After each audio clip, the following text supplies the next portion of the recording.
I promised you an adaptive skill yesterday and I didn't get around to it. I'm close to not getting around to it today, so I can't be frogging around. We got this is important stuff.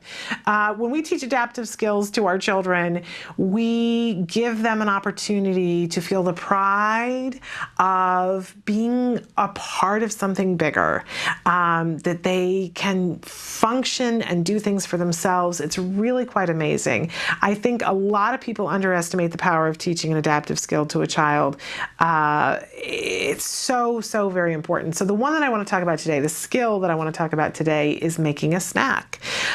We've been talking about reducing our stress and helping our children. This is something that has the potential, maybe not in the first little while, but the potential down the road to achieve both of those things.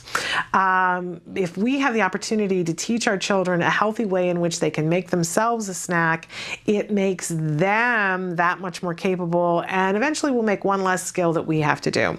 And I think also quiet some of our stress about their ability to take care of themselves. So when we're going to teach how to make a snack, what kinds of things do we want to keep in mind? I have a couple of suggestions for you. First of all, when you're teaching it, to start with, choose very preferred foods. So, and if colors and textures are also an issue with your child, make sure that they are very preferred. This is not the moment to try to teach a food that is not on their list of things that they already eat. Prepare it in advance. I always say, think like you're making a cooking show. You know how in the cooking show, and they have all the little things already measured and then the cute little bowls, not the way how anyone ever cooks ever. That's how you want to do this. So that it's all prepped and all looking nice and neat as if you were going to do a cooking show. Since you're there and you've prepped all this stuff, I would encourage you to videotape it, and you can send it in to us and say, here's the snack that we made. I would love that.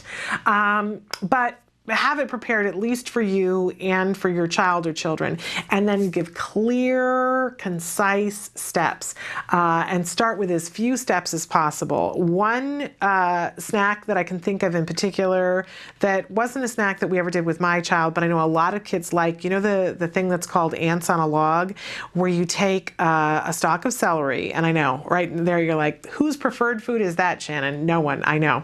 But the rest of it is.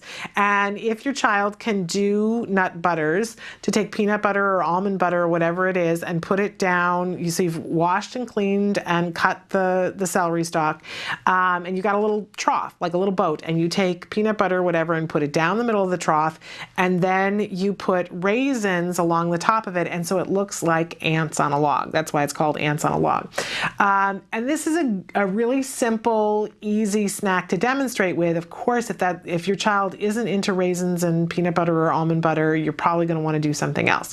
But in order to do this particular snack, you would clean and wash and cut all the celery so that it's all ready to go. You would have the peanut butter all, in something that made it easy to spread, and make sure that the knife is already loaded with a bunch of the peanut butter, because it's harder to spread when there's only a little there. And already have a small, probably plastic bowl with some raisins in it, because you don't want anything to get broken. And have a plate ready for your child, and then you would demonstrate for the model and say, okay, the first thing I'm going to do, and you grab the stalk and you put it there and you drag the peanut butter down and you put the little raisins on. At this point, kids get excited and they want to get in there and they want to do it. It's 3 easy little steps. It may be even for a child who really is struggling with those kinds of things, like spreading the peanut butter, that you spread that for them and just have them put the ants on the log. But great fine motor skills to put those ants on the log. There are lots of other simple, easy snacks that a child can do, and then make sure you reinforce it. We're going to give praise, and also they're going to get to eat the thing. That's going to be some reinforcement, and we may need to link it with other reinforcement as well that doesn't go along with that, just so that they feel how amazing this is that they did it, that there are things that they can do, and it's pleasurable when they can do things on their own. So I encourage you, teach your child how to make a snack. Eventually you may get to the point where you just have an area of the refrigerator that's just for them when they come home, that they can get in and decide which thing that they want to do. You can work in that direction. It's really a beneficial thing to do. Make a snack.